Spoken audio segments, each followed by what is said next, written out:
Here's how to fix those holes in your garage with everything from a hole repair kit to the plaster to the texture and paint to match.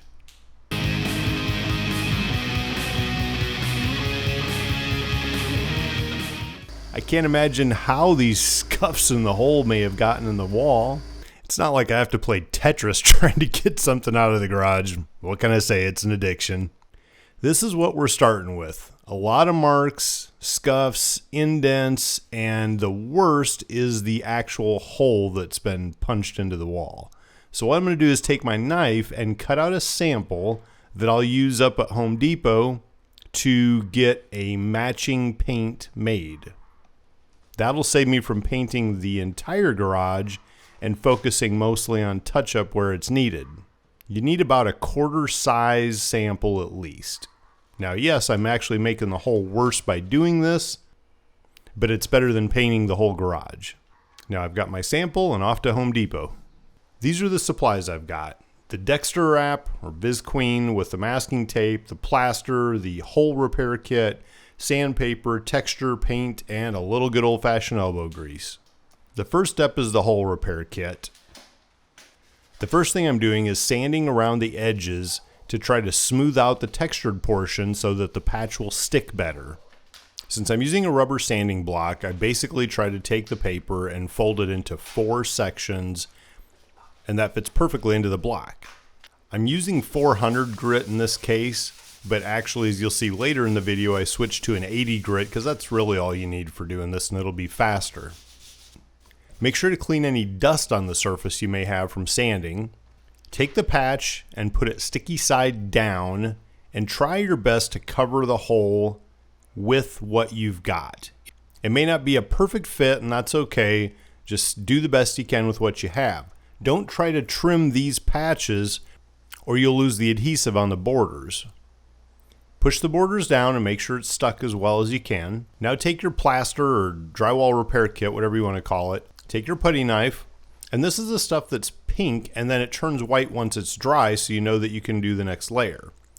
Now what I'm starting to do is put some around the edges of the patch and also trying to fill in the deficit or the deep parts of the hole.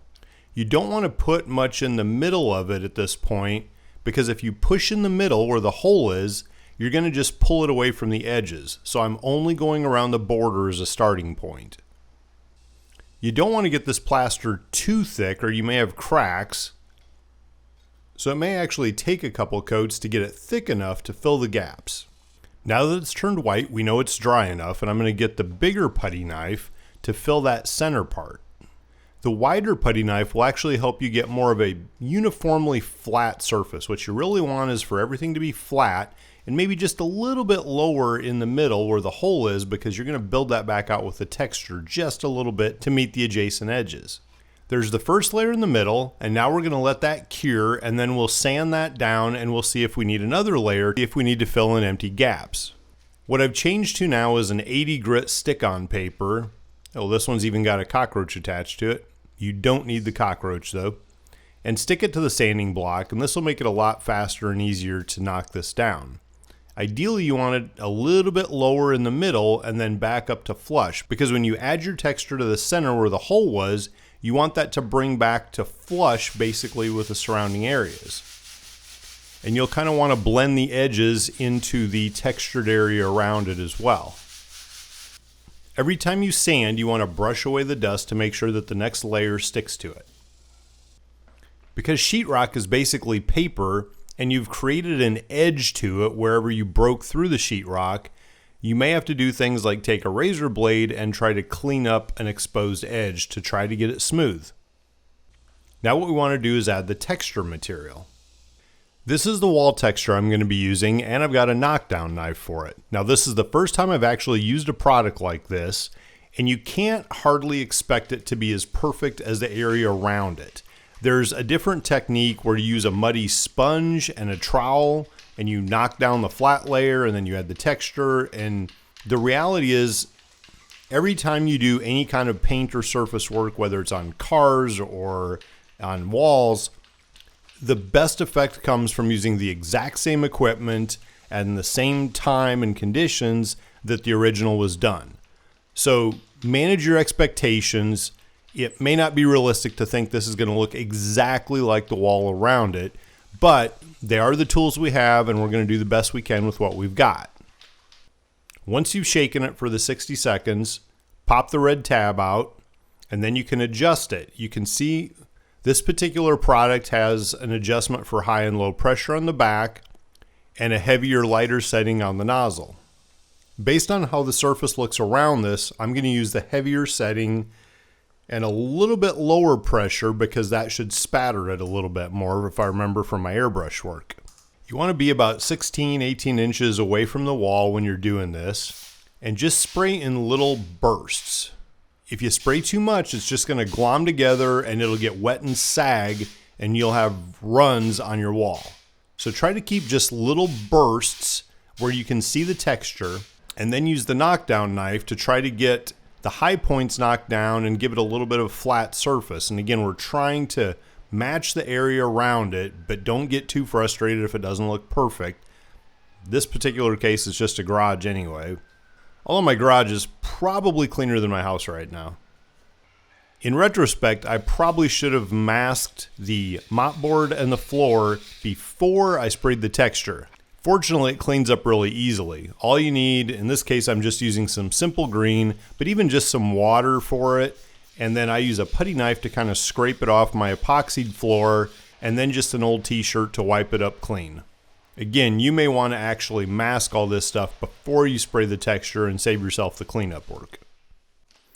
Now it's time for the Dexter wrap, or Visqueen plastic sheeting, whatever you want to call it. Different people have different methods for this. I'm going to lay it down next to the mopboard. Next, I'm going to use a pretty wide masking tape, and I'm going to make sure that the edge goes very carefully against the top of the mopboard, so I'll have a nice clean line between that and the white wall that we'll be touching up.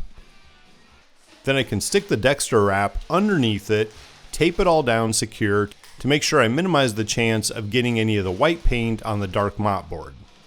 It's been years since I painted anything without wheels, but the same principles apply. Pop the top, get your mixing stick, swirl it around really good, going all the way to the bottom to mix all the color components and have a uniform color for when you put it on the wall. This gallon of paint has a pour spout, so I'm putting the main lid back on. The unfortunate part, I've just realized, is that even though the pour spout is coming off, I did not follow the directions, nor did the person at Home Depot, to give me the free spout to actually insert there. So I'm just going to have to do it a little bit sloppy. Simply pour paint into the pan and make sure you set the paint can on your Dexter wrap, not on your garage floor. Then just get the roller full of paint and start laying it on the touch-up spots. Now that it's painted, the only thing that really gives it away that there's been patchwork done is you can really just faintly see that the texture doesn't match the area around it. And that was kind of expected, as mentioned earlier, because we're not using the same equipment all in one shot that they did when they built the house. House paint seems to form more of a membrane, and I don't want to pull my tape and end up pulling paint off the wall with it. So I'm going to pull the masking off while it's still a little bit wet. Now that everything's clean, you can see I actually have a couple little nicks on my mopboard, so I'll have to touch that up with the dark paint later. Now as you scan across the wall, again, you might see a little bit of difference where the repair was done just because the texture doesn't match perfectly, but 99% of the people will never see it, and overall this looks drastically improved from what it was before. Subscribe to my YouTube channel below and let's celebrate turning fuel and air into adrenaline!